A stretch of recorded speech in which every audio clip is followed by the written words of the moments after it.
كتير جدا.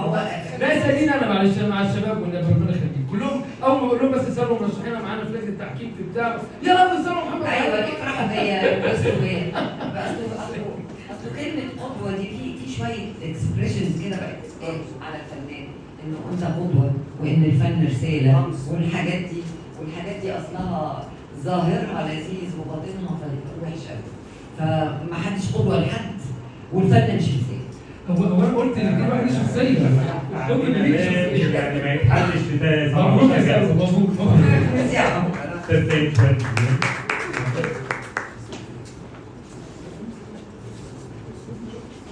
اني بلاحظ الصفات وبنتقي الصفات وبتعلمها يعني وبنميها مثلا.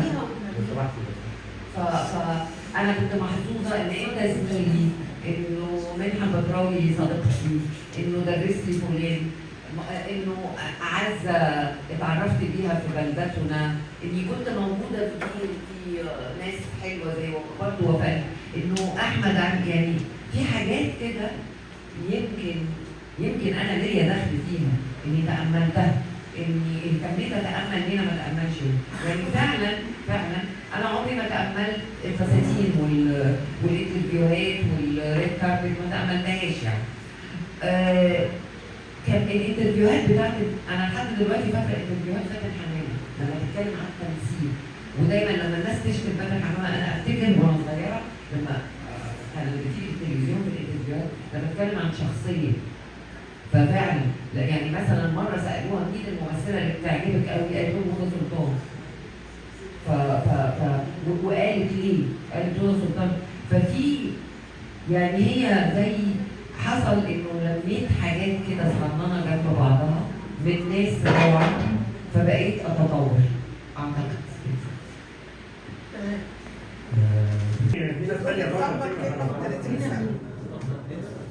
يا سامي سقفوا لسامي.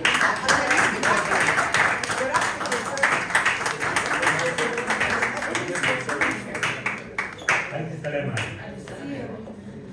الفستان حلو زي الفستان ازرق في بيان الشفتات. ايه الحلاوه. اعمل ايه كل الستات اللي قاعده شيك؟ طب ما هو يعني برضه يعني الموضوع ما فيهوش حاجه. ميرسي يا دكتور، مبروك يا سامي. ميرسي يا سمسم. مبروك الكتاب يا نسيم. بعد ما طلعت عينينا. يعني. أنا الحقيقة شهادتي في سلوى مجروحة حرفيا، مش علشان هي فنانة كبيرة وأنا ناقدة كبيرة لا، وأنا لما ببص في القاعة الحقيقة بيتأكد لي